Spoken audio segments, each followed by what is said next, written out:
Hey there, Knicks fans. How you doing? It's your boy, Jonathan Macri, with you for another episode of the Knicks Film School Podcast. Coming at you on what has been an interesting day after.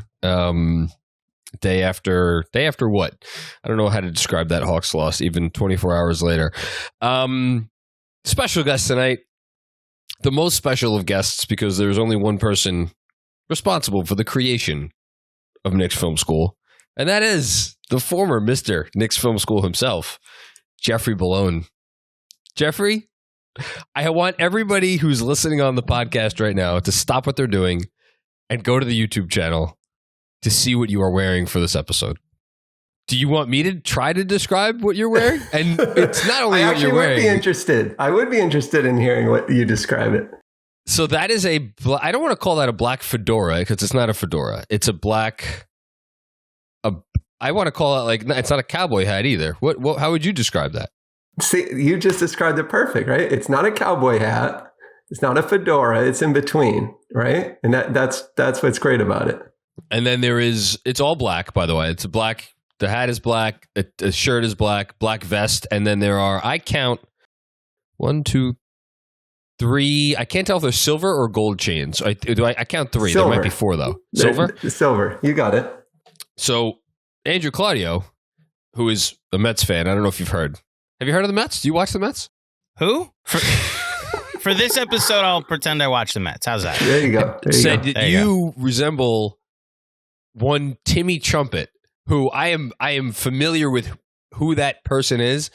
As I say sometimes, if he walked in my living room right now, I wouldn't know who he is. So I've never seen him. But apparently, this is a spitting image. If I had to describe it, that's literally what I would say, JB. Right, the chains in particular. Yeah, I'll take it. But this was not intentional. No. It's just. There's. I was hoping there's nothing similar. It's just me, right? But I'll take Timmy Trumpet. I think Timmy Trumpet, without realizing it, stole the look from you. Yes. It's been a while. I feel like it's been, if I had to guess, I would say a year. I don't know. Do you remember the last time we talked on a podcast?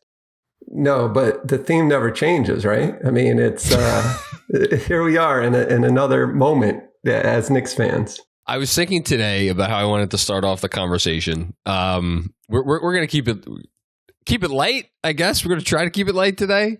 The day after this. Did you watch the Atlanta game, by the way? I will not blame you one bit if you didn't watch it. Yeah, I did. Well, I will admit, I was flipping with the baseball. You had the no-hitter going there. That's true. And then I actually turned everything off and went to bed early last night. So I missed the end of the no-hitter and I missed the end of the comeback. But I knew, and I think as you wrote in the newsletter, that Knicks lead wasn't a Knicks lead once we got past halftime.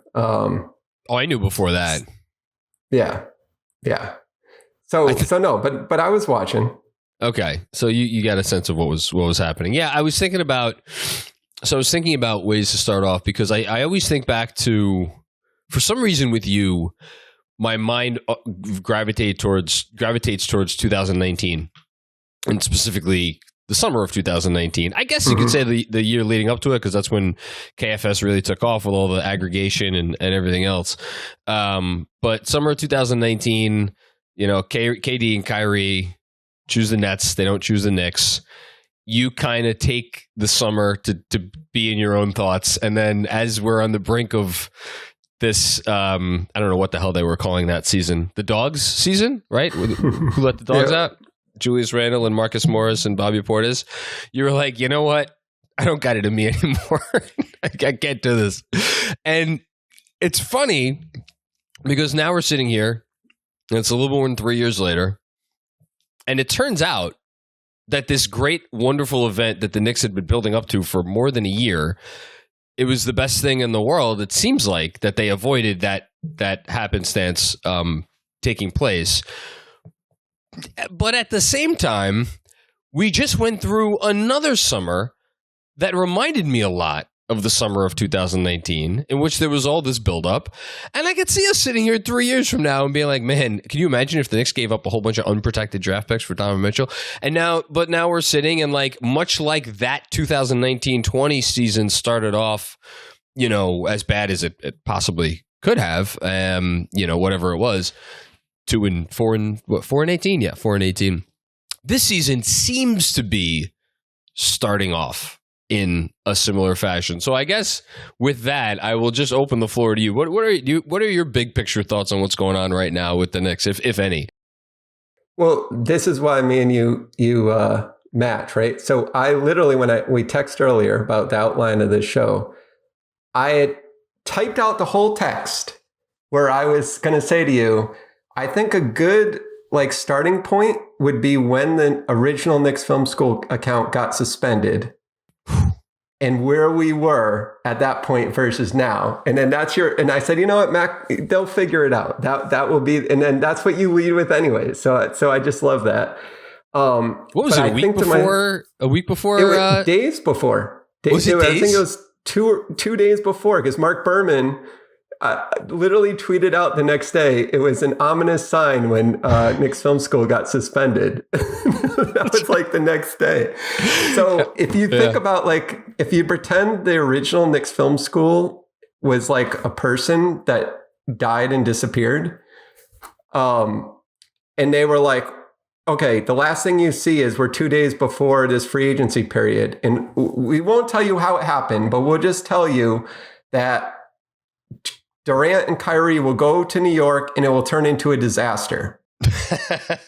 Everyone would have said, oh, okay, they went to the Knicks and the Knicks found a way to mess it up. And it's just, it is interesting the way it turned out, obviously quite the opposite. But I think to your point, then connecting it to this summer, it's, we can get on the Nets and it's fun to do that, right? But it's just every NBA team is in this situation. They are held hostage to getting these star players at all costs.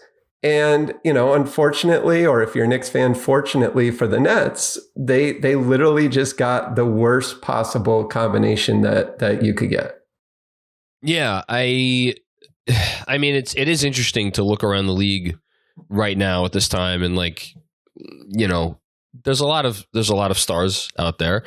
Some of them are on teams that are doing pretty well. Some of them are on teams that are not doing so well.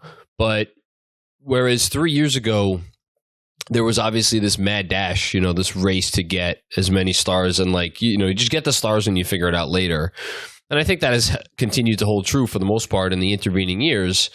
Obviously, Cleveland paid a massive haul for Donovan Mitchell, but I don't know. It does seem like there is a bit of a shift in course in terms of, I don't want to say, I hate bringing it back to the word culture, but and we talked about that so much, right? We always wondered, and in the year after, they didn't get the guys, you were one of the first ones on the, maybe we shouldn't be buying into what Steve Mills is selling here.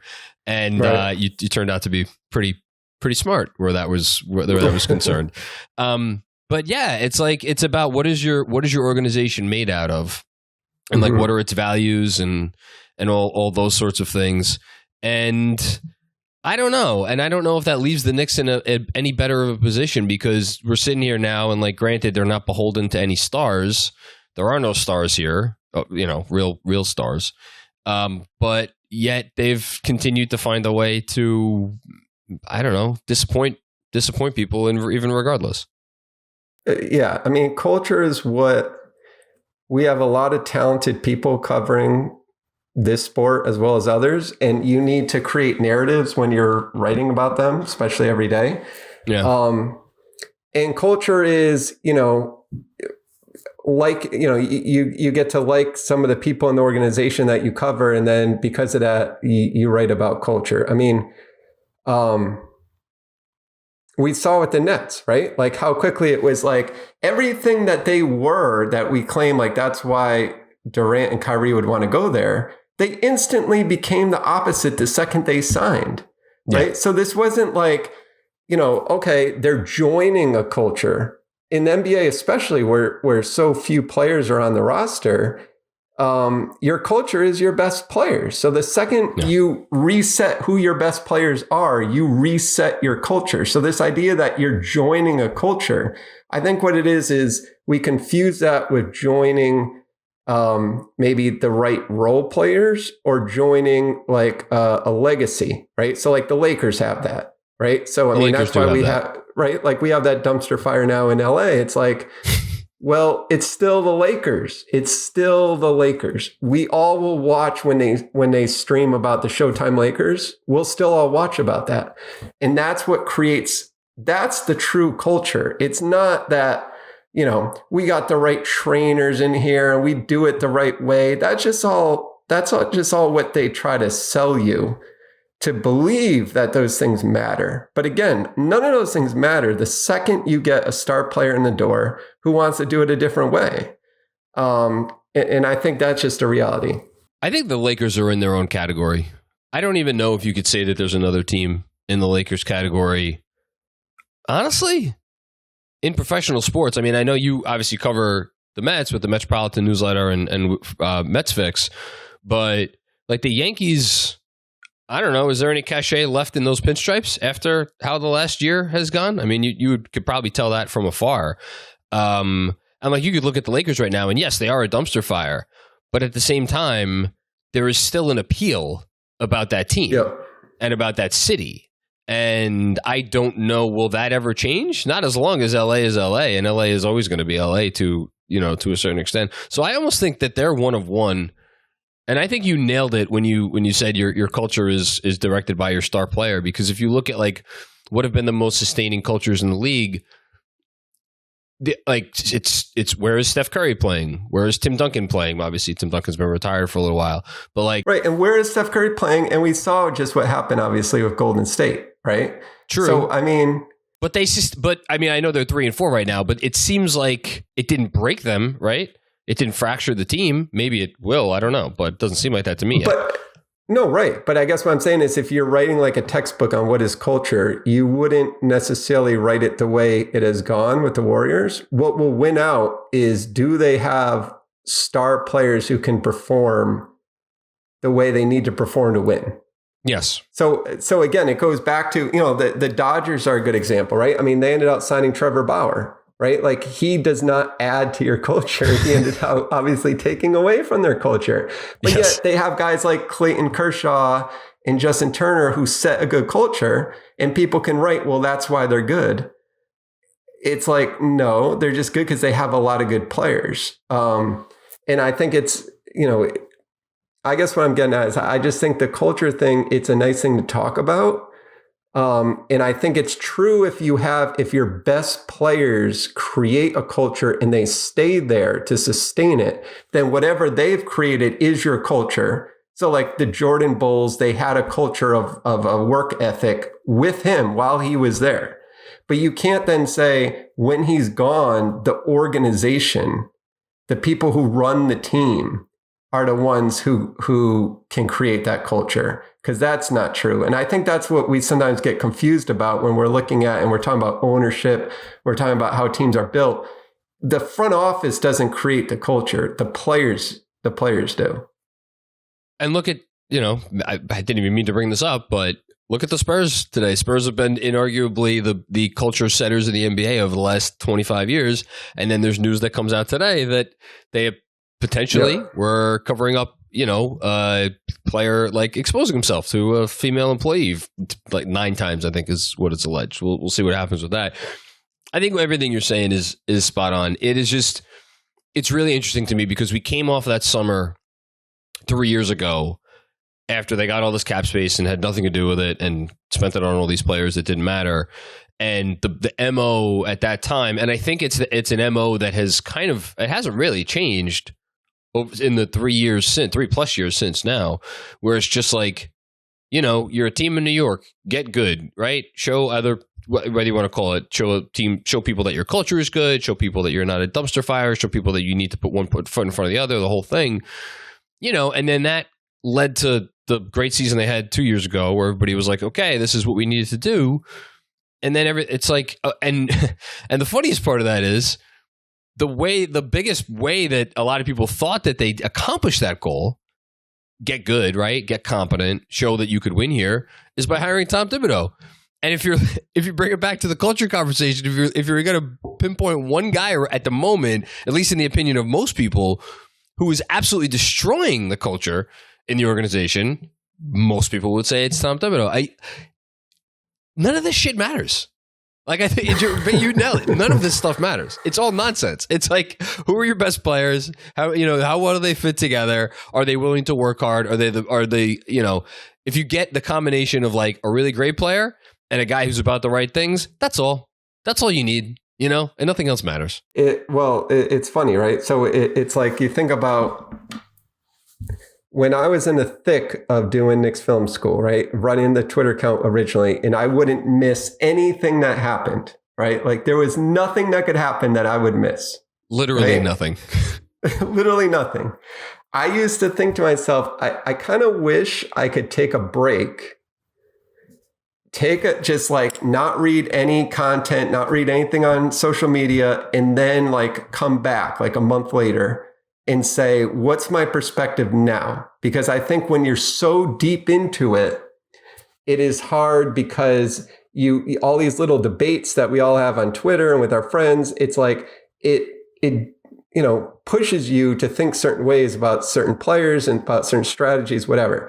And then now that's what I've done for a long period of time, just stepping completely away. And it really makes it where it drives home this point of these little debates that we get obsessed over when we're in the weeds. They really don't matter. It really is that, we could argue about, okay, should you play this guy a few more minutes than this guy? All these things, right? But it really does come down to how your roster is constructed, who your top few players are, and then how those role players around them are sequenced or timed to match those star players. And that's where I get like what teams are trying to do is they're saying, we can't control necessarily if we're going to get a star player, but we can control the role players. So if we draft them, develop them, then maybe they sort of like blossom at the right time when we can add a star player. So I get that's like the strategy of it, but it's just, like with the whole Donovan Mitchell, back to your original question, it's just, to me, it's like, I get that when you sit there, we can debate it. We can say, how many picks did the Knicks really offer? Did they really throw in an extra pick? Blah, blah, blah. It's just, okay, fine. So we can say on the merits, you didn't get that player. And it makes sense because of this transaction. But when you take that step back, you say to yourself, well, if we don't have that player, we kind of don't have anything. Because unfortunately, the way the NBA works is you need to start with that player. Like, so that's the thing is it's just like all these things to me, it's like, I understand fans are upset with Tibbs and in the rotation of minutes. It's like, I just honestly don't think like we're discussing the difference between winning 37 games or 43. We're not discussing the difference of like actually taking a true leap to be a competitive team. That only happens through a different roster construction. You nailed it. And you nailed it. I was getting into it with a couple of people on Twitter today. Because I said, and I after last night's game, it's probably the strongest I've come out saying like Tibbs, you want to say fire Tibbs by all means. There's a frustrating level of stubbornness even for him in terms of all the different things that we always talk about. We don't need to get into it because we've talked about it on every post game, but like. I made the comment that like, okay, fire the coach. I don't think it makes a material difference to the ceiling of this team. And that's, I think, goes back to something that you were saying a couple minutes ago, which is that I'm like you, I took a step away from the little conversations that happen every day on social media. And I kind of dip my toe in here and there, but I don't have the time anymore to get into those. And my like, yeah, sure, this rotation or that rotation or this guy getting a few minutes, that guy getting a few minutes. Like, yeah, maybe it gets you a couple wins, but does it really make a difference? And would those extra couple of wins make a difference in terms of the big picture? And as we're talking about right now, I'm not sure the answer to that question is yes, because well, relating to something else you just said, well, this front office, I think, has done a nice job putting together some of these ancillary pieces as guys that could look really nice on a certain roster, surrounded by the right star or a couple of stars. On this roster, two of the three top players are RJ Barrett and Julius Randle, who are not really holding up their ends of the bargain right now. And Jalen Brunson is doing what he can, but we don't have to get into the weeds with that. I'm with you on this, and it does make it tough though. And this is a transition because I want to talk to you about like maybe the difference in covering the Knicks versus the Nets, or the Mets. One letter difference, and the letters are right next to each other in the alphabet. You could excuse me for making the mistake.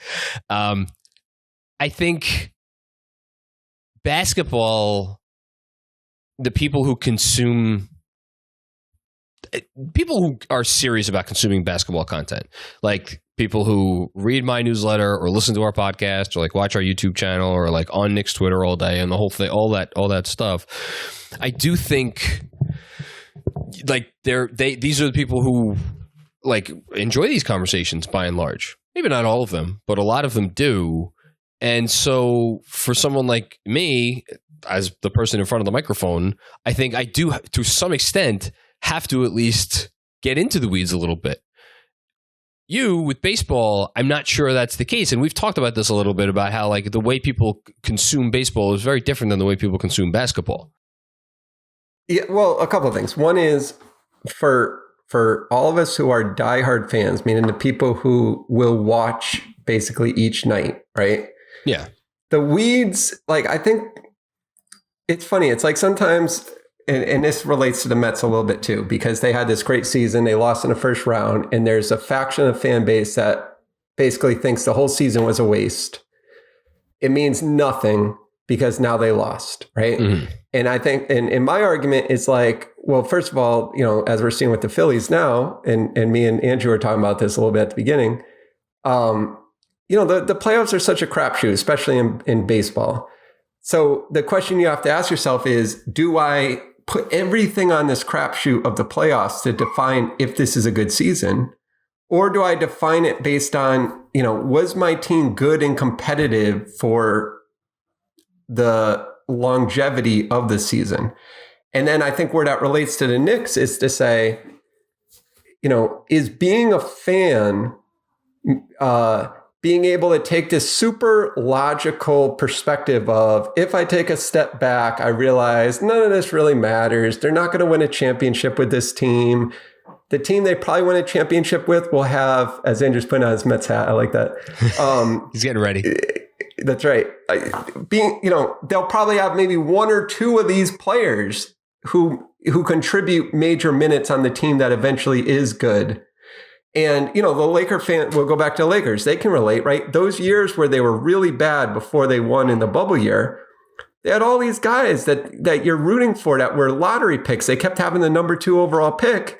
And all of the time you spent like analyzing them and breaking them down. And then at the end of the day, you trade them all, you move on to get the big fish. And then that's who you win with, right? Well, aren't the Nets a better example? Because I think if you ask the average Brooklyn fan, what was your more, like the diehard Brooklyn fan, what was your more enjoyable fan experience? Watching the Kenny Atkinson slow climb, the crap teams, but like you get in the Joe Harris, you're getting the Spencer Dinwiddie, you train and then eventually you get into that one playoff series, right? And you lose to the Sixers in 6 games. Well, they're a perfect example of this, of a success. So the question is, as a fan, I sometimes think we miss, obviously winning a championship is the goal, but I guess it's almost like an existential question as a fan of like, what is your day-to-day though? Like your day-to-day is you want a team that gives you something interesting to think and talk about to distract you from the real world. Yeah. So to me, it's like, as long as the team is, not a complete mess, they're one of the, for the Knicks for a long time, they're one of the worst teams in the NBA.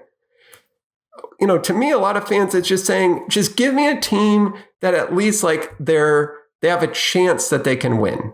right? We know that probably logically they are not going to win a championship, but maybe they're like that, like you said, that scrappy team and whatever. And I can sit down, I can break down these rotation minutes, and I can pretend these little subtle changes will matter because I'm a fanatic and that's what I do. And I think to me, that's what being a fan is about. And I think with the Knicks, at least they've gotten to that level where they're no longer, literally the worst team in the NBA. It's not impossible to imagine with some of the players they have that if they added the right players around them and they didn't have a bunch of guys who can't shoot more than 20 feet from the basket, that they could be good, then, that allows that conversation to happen. And I think that's to me the difference, or how you view it as a fan versus how you view it just kind of logical stepping away. Two things. One, I think you just perfectly vocalized why for so many people last year, and now if you go by the last few days this year so far, have been some of the most frustrating fan experiences they've had, because we do have the nitty gritty worth getting into about lineup data and like this player, the team is performing better in this area when this player's on the floor, and like these guys work really well together. And all of that stuff, you flush down the toilet with this head coach because he's just going to do what he wants to do. And he's, to many people, he's just obstinate when it comes to making those little adjustments where it's like, oh, let's see this wrinkle, let's see that wrinkle. There are no wrinkles. It's the same, it's the same thing. And real quick, the other thing that came to mind, other than the We Here season 2 years ago, which was obviously one of a kind, my favorite year, like covering the team, I guess you'd say, or like whatever, writing about it, podcasting about it, was the 17 win season 4 years ago, the season before the summer of 2019, because it was like, okay, I get what they're doing. They're going to try to lose a bunch of games. Let's find some interesting little nooks and crannies, about this roster and see if maybe they uncover something. Let's see what this Mitchell Robinson guy is all about. And no, maybe Frank Ntilikina wasn't a complete bust. And it's like, and that was fun in its own way, in a very strange way. I don't know. No, absolutely. And that's it. And I guess, Andrew, I'll pull you in now with the Mets. I know there was some Mets fans, even before they lost, who felt like this Mets team, who added guys like Scherzer and a lot of and free agents, it wasn't quite the same as maybe a couple years ago would have been, where it was like, your guys you grew up with and won. So forget losing to the Padres. Is it that same idea, right? Where it's like you're saying with the Nets, where if the Mets now this offseason go and get Aaron Judge, and again, Mets fans would love making Yankee fans upset, but if they just go out and sign a bunch of guys and now win because of that, to your point, like, isn't that different than when you say, I suffered through this, 70 win season, and I really like Daniel Murphy, and I was the one guy who defended Edwin Diaz, and now they're good. And now that's rewarding, or like, what do you think of that? So there's two different things at play, though, because with basketball, because only 5 people can be on the court, there's always going to be that need to see some of those 5 to be homegrown, which is honestly mostly what the push and pull of this the Twitter discourse or whatever it is at this point. It's like, that's why Evan Fournier and Julius Randle and those guys are points of consternation, and not Emmanuel Quickley or Obi Toppin. With baseball, you almost kind of need to have a mix of the homegrown players and the guys that you went out and got. Like, yes, I would take Aaron Judge, but he'd only come up 4 times a night and play one corner of the field, like Pete Alonso would still be here. Brandon Nimmo, hopefully, would still be here. Jeff McNeil, Francisco Alvarez, Brett Beatty, like there would be places for the homegrown guys that you got to watch and enjoy. Like, I'm assuming you're referring to 2015, where most of that team was homegrown, but what put them over the edge was a trade deadline deal for Yoenis Cespedes that turned them into a contender, a leadoff hitter, and Curtis Granderson that spent 3 years making the playoffs with the Yankees before he came to the team. So I think look no further than the Phillies, who have Rhys Hoskins as like their main homegrown guy. but then like Kyle Schwarber, not a homegrown guy. Bryce Harper, not homegrown. Right. Raul Muto, not homegrown. No, like right, most of that and lineup isn't. Right. So I think it's obviously we know. right. Well, he's not mostly contributing, No, but like I know, Zach Wheeler, even Right. you know. Yeah, so Zach I think Wheeler. there's Zach Wheeler's in the World Series. Zach Wheeler is the best pitcher on the Phillies. Yeah. Wow. Yeah. It's funny. Yes. I said Syndergaard first. I have a friend who's obsessed with Syndergaard, so he always comes to mind. But yeah, Wheeler would have been the most obvious. So but no, the you're point. right. You see my point, though. It's like you can need the have mix, both. yeah. You know. Yeah, no, you need the mix. But I guess what I'm getting at is like, it's, and it's funny this week, right? So I'm a Jets fan, a Knicks fan, and then I'm a Toronto Maple Leafs fan. They're out of left field, right? This week, though, all of those fan bases have decided to combust at the same time. The Jets fan base is combusting right So now. the Jets, because and I was at Sunday's game and it was You terrible. were there? Oh no. Yes, JB. yes. Okay. Losing I know what losing happened. to the Patriots. I know they lost to the Patriots, and correct me if I'm wrong. The quarterback did not have a great game, right? Yeah, Really so bad think of Zach second half. Wilson, Really bad second like, half. Right. So think of Zach Wilson like RJ Barrett. And it would be like, you're finally good. You're ready Does to he take ever that make next completions? step. And RJ Barrett goes 1 for 20 from the field. Like it was kind of that kind of game. Had a bit of an RJ second half where he couldn't. A lot of turnovers too, unfortunately. Yeah. You No, know? I get it. Some could joke. So basically a normal RJ game. I get it. But, and then on top of that, the Leafs, which only because I like them, that they have these strange parallels, but they're very similar to the Knicks. They have this huge fan base, arguably the largest in their league, and they haven't been able to win since 1967, right? The Knicks are 1969. And the last 73. time they went to Don't forget about the second championship. Oh, 73 too. Yeah, why am I saying 73 69? too, You know what it is? I'm switching from the Jets. I'm switching from the Jets. That long, yeah. 69, yeah. So 73, exactly. But and the last time they were in the finals was 94, the Leafs. So same thing as the Knicks, right? 99. Again, it's selective memory, JB. Jeez. Wasn't the Leafs also 93? Because the Canucks lost to the Rangers in 94. Okay. Yes. I'll I'm like look Mad it Dog. up. Semantics, I'm you're like Mad Dog now, mixing up my dates, right? So the Leafs lost in 93 to the Kings, and then the Kings lost to the Canadiens. 94 was the Rangers beating the Canucks. Yes, you're right. And then obviously the Knicks in 99. But the point is, they haven't been good since the 90s where they made that run. And then now the Leafs, different than the Knicks, they tanked properly, if some people would call it, and got the top players at the top of the draft. And they actually are a good team, but now they're off to a slow start, and everyone is upset that they're off to a slow start. And I'm bringing all this up to say, even if you are really good, right? So let's pretend the Knicks did win 55 games the last couple of years, but then they didn't get over the hump in the playoffs, as we remember happening in the 90s. That same frustration that exists now, it's not that it like goes away where you say, oh, I'm at least happy that we're good. It just exists in a different form is what I'm starting to realize. So it's like now the form is like, we just need to be good. I don't care. Before it was that same frustration, but it's just like we can't get over the hump. I'm wondering as I'm saying it out loud. I have not thought about this until literally this moment. I wonder how different people's memories of the 90s the 90s Knicks would have been if there was social media around then. Because I don't know. I mean, but like we glorify those years because we were kids for them. But I get the sense that people may have their quibbles about Ewing. I do think people who are older and experience those times generally romanticize them as well and feel like very good about the times.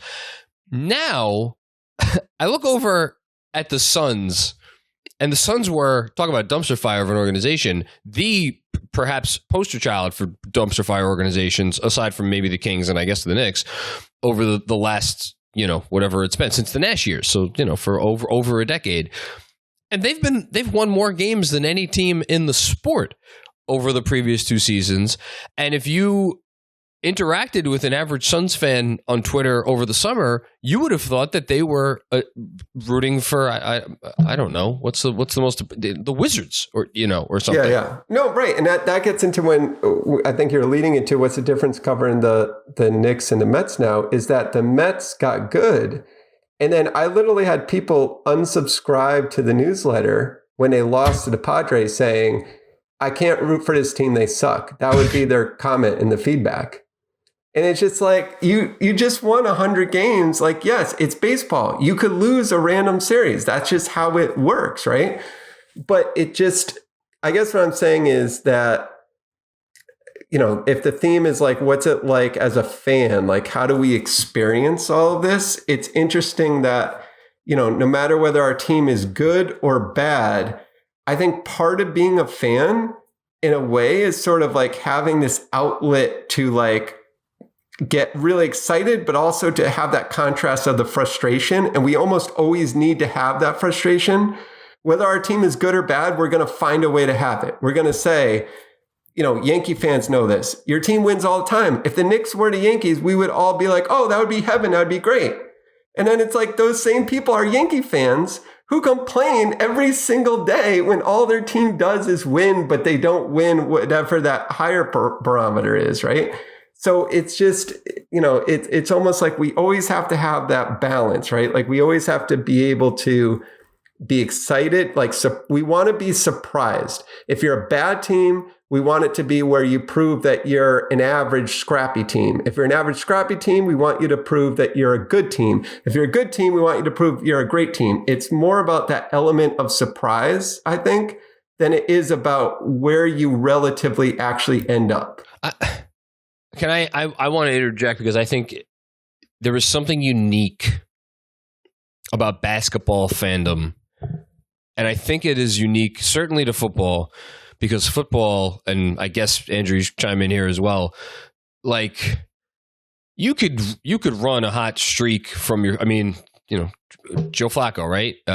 Or who was the other crappy Ravens quarterback? Elvis Gerbach? No, before Gerbach. Who won the Super Bowl with? Trent Dilfer. Trent Dilfer, yes. There have been maybe some other examples of football teams that like just unexpectedly like ran all the way to the Super Bowl. Like you can catch lightning in a bottle, and I feel like baseball isn't this postseason proving that you could also do that with the Phillies.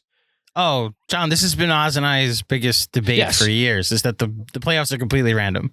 So I think if you're a fan of an NFL team or a fan of a baseball team, there are unique frustrations, whereas in basketball, really, I think without exception, maybe once every 10 to 15 years, there is a team that you did not expect to be a contender for the championship before the season. But by and large, you have a list of, in some seasons, it's a list of like 3 teams. At the absolute max, it is a list of like this season, maybe you could have pushed it to 7 teams. Putting like the Lakers and Nets in their own category because they were just weird. So it was like 6 or 7 teams. And like, if you're not in that group, your season does not matter. There is no catching lightning in a bottle. That's not going to happen. You are not going to win the championship. So it's like, if you know that, then it's all about, well, what are you doing to get to be in that group? And which is why I think it's fun to be a fan of a tanking team.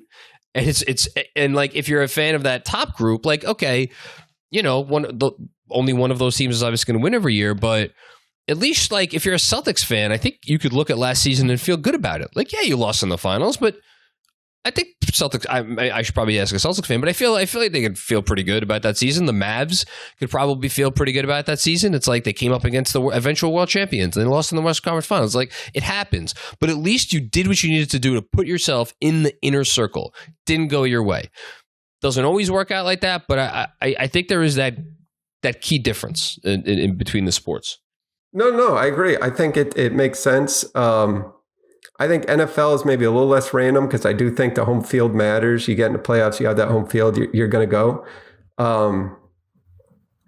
But I guess it just, to me, it just comes down to, And again, I'm having this perspective because I just went through this with the Mets losing the way they did, and even seeing other teams, right? The Dodgers won 111 games and they lost, right? Who they lose to? The Braves even lost. The Padres. Oh, okay. The Dads. So it's just like all those teams are looked at as failures for this season. And I guess what I'm trying to get at is just like the Knicks, when I was going through it in the 90s, I remember that's also how they were viewed, especially Patrick Ewing. As losers. And it's just, right, because they couldn't get over that hump. And it's just like, to me, it's like, I think Knicks fans have had long enough time to realize like, no, those were actually the good old days. It's just like anything in life where we always say like, you go through life and you think you're going, you think these times are tough. And then you look back and you say like, actually, these were the best days, right? Like that's a little bit how it was. And I guess what it is to me is, and when you look at this team this season, being a team that is, scrappy, plays hard, surprises you, maybe wins a first round, and that's it, I think would end up being one of the funnest Knicks teams to follow. And it's not even followed by a championship. So it's interesting in the sense of like, when you're looking at this, like, oh, well, do you trade everything for a star player? Do you do this? To me, the problem the Knicks are having is like, they're so afraid to get caught in that in-between of the quote, no man's land of we don't get a lottery pick, but we're also not a playoff contender, that they haven't given us much of the like one level in between that of like, you are a really good middle team that's fun to root for. And that's the part I think that fans at this point are desperate to at least get that, which we had, I guess, 2 years ago, but we haven't had much. As I just responded to a tweet from Adrian Wojnarowski, the Nets have suspended Kyrie Irving. Oh, this is a thing. There we go. Good. That's all I have to say about that. Good. Yeah, about time. Yeah, about time. It took a little while. Those are both appropriate responses. He could never play basketball again, as far as I'm concerned, and it would be too soon. JB, I got some bad news for you. The Knicks aren't winning a playoff series this year. No. And I think actually the one thing I'll interject on, I actually think this front office is doing the thing that you said they're not doing, which is like they are going for the middle ground in the hopes that they could then get, trade for a star and then get from the middle ground to like contention. Where I was going to bring it, and we could finish up with this maybe, is like, and this really probably, I don't know if this gets too deep into it, but like, talking about the purposes of fandom and like, why do people root and why do people watch and all that?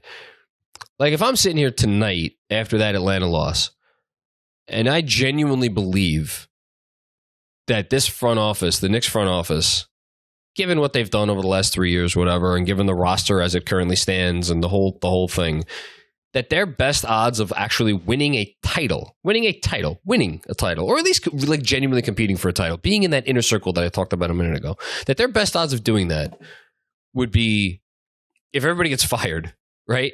And they bring in a different front office, and Dolan brings in a different front office, and is finally emboldened to say, you know what, do it the way you want to do it. If the Garden's empty for a few years or it's tough for me to sell tickets, I don't care. I'm selling the thing anyway. I'm going to get my $7 or $8 billion. That's all that I care about. If that's what I'm sitting here and thinking right now, I'm like, where does that leave me? Because I'm not going to sit there tomorrow night as I turn on a game against the Sixers and like root for them to lose. I'm still going to root for them to win that game. I've never rooted for the Knicks to lose in my life. But like, I think that really gets at the quirks of fandom, because you could have your opinions, but if you draw your opinions out to the logical conclusion, and I think this even has to do with the baseball stuff, right? Those fans that emailed you or that wrote you back and be like, I'm done with this fucking team. They stink. You know, Right. I apologize for that email, by the way, JB. Yeah, I'll be nicer next time. Exactly. Can I add to this? Because please. I Please. tried go ahead. to, as somebody who also bit on the KFS pod aside, has also tried to process what this Mets season was. Yeah. So this summer, the Minnesota Timberwolves traded for Rudy Gobert.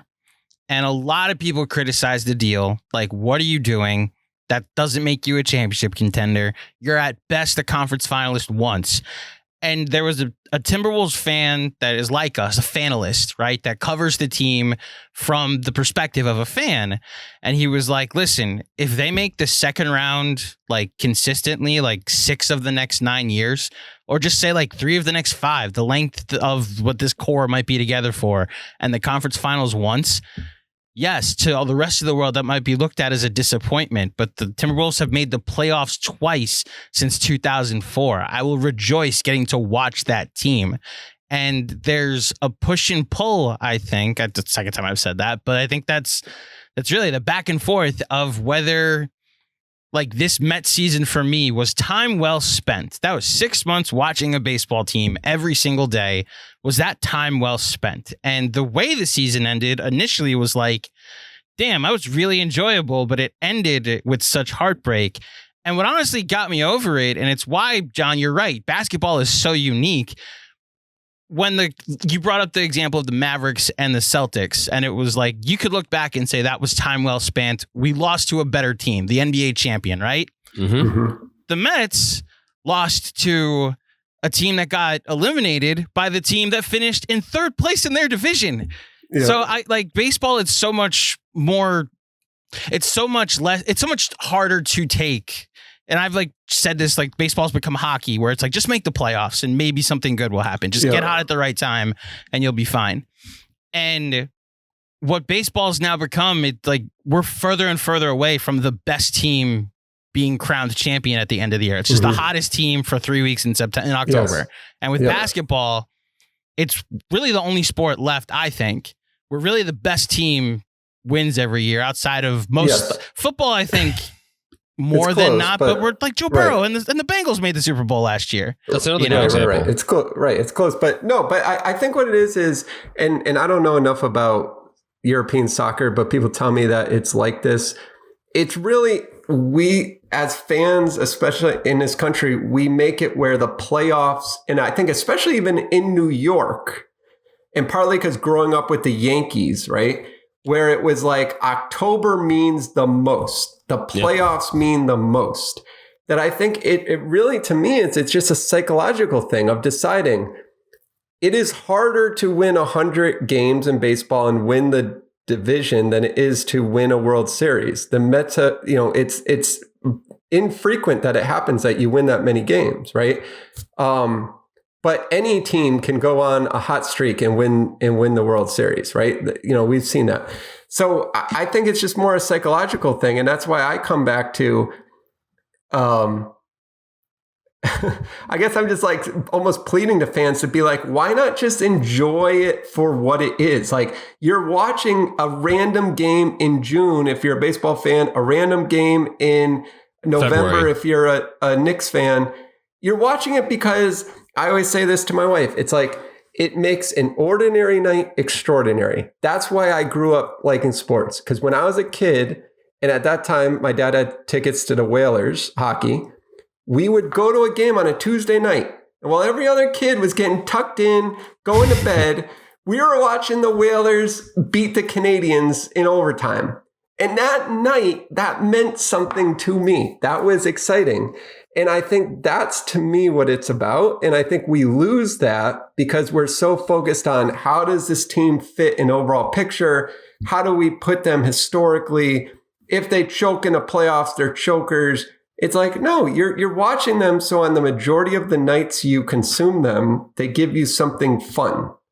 And that's how we would view a play, right? If you go down to Broadway, you wouldn't be like, oh, Hamilton was great, but then they had a bad month in November, so now they suck.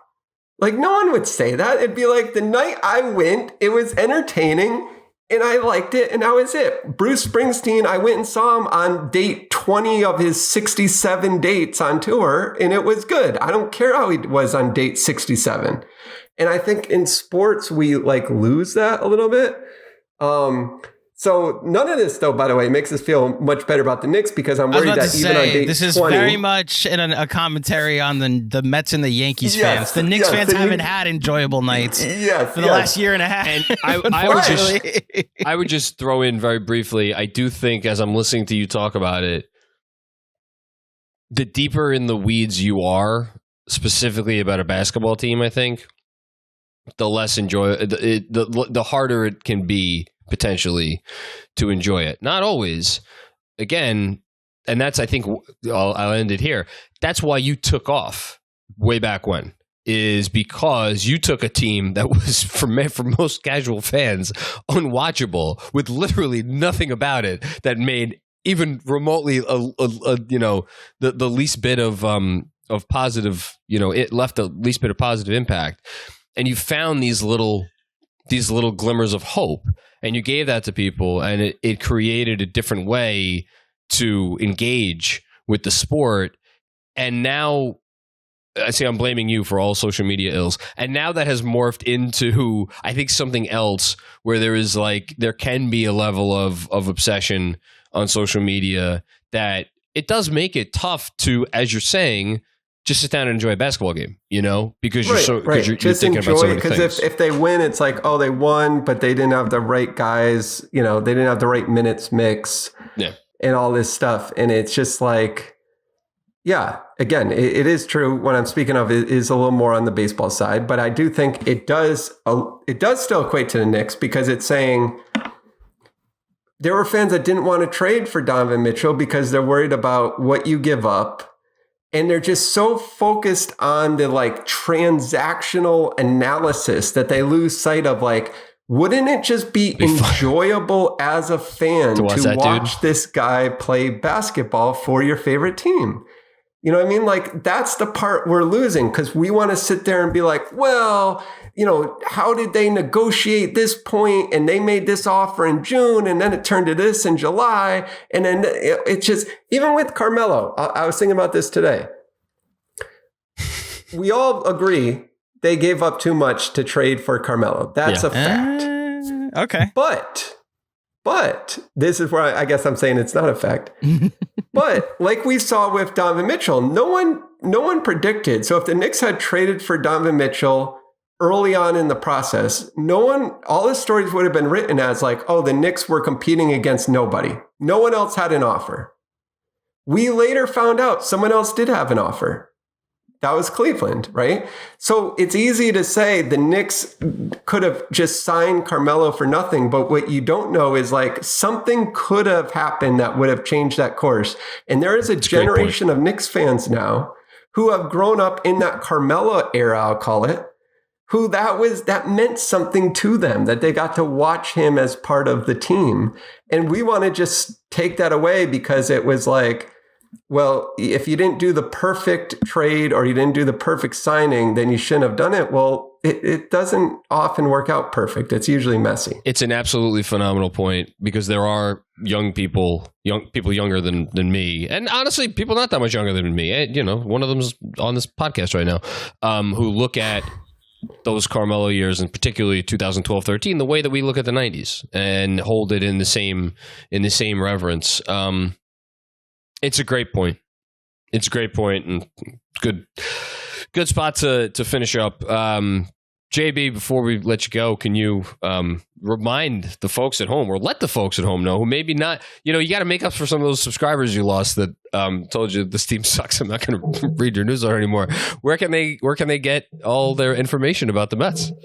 Well, there's the Mets and there's Mets Fix, but also I realize I'm on minute 55 of the Knicks Film School Podcast. I don't know about the crossover on this, but we also do have an Islanders newsletter. So Isles Fix, just Google Isles Fix and you can check that out. That's really what's in season now. I know there's Ranger fans, right? Yes. I'm interested in that crossover, right? Knicks and Islanders. I don't know, but that's what I'm pushing tonight is Isles Fix. So check that out. It is hockey season, baseball season. We'll see as we get into the off season. It'll be more interesting, but obviously Mets fix too. But check out Isles Fix for sure. First of all, I will shout out Isles Fix because I remember Isles blog. I used to collaborate with Joe and all the guys over there. So good. Great. Yeah, they're good people. Yeah, Joe does a great job. Yes, they're good people over there. If you're an Islanders fan, check them out. The links will be in the description, both on YouTube and on the podcast. My fiance, a gigantic Ranger fan, she passes UBS Arena every day on the Cross Island on her way to work. Okay. And every time we pass it together, we boo it collectively. It's basically date night as we go boo right? UBS Arena. Exactly. It's part of the ritual. Do they still yell Potvin sucks? Yes, at Ranger games. Yes. Okay. Yes, there's actually socks now. You can get Potvin socks. Potvin socks. There you go. I hope she's not listening because that's now a stocking stuff. Great. Yes. JB, listen. There's a reason we didn't last making Knicks content together thanks to the crappy team, but we've remained still great friends. I love talking to you about this stuff. It really is fantastic. Everybody out there, please, Isles Fix, if you're even remotely interested about hockey, they do great work, and goes without saying. Mets Fix, just as good. Jeffrey Bellone, Knicks Film School himself, the one and only. Thank you. Sign all the way off. Oh, and thank you for listening to another episode of the Knicks Film School Podcast. Maybe by year 10, I'll get it right. We'll be back with you with Philly pre- and post-game. Yes, tonight. Yes, tonight. And Boston Saturday. Me and Jeremy coming up after that. All the usual stuff. Stay tuned.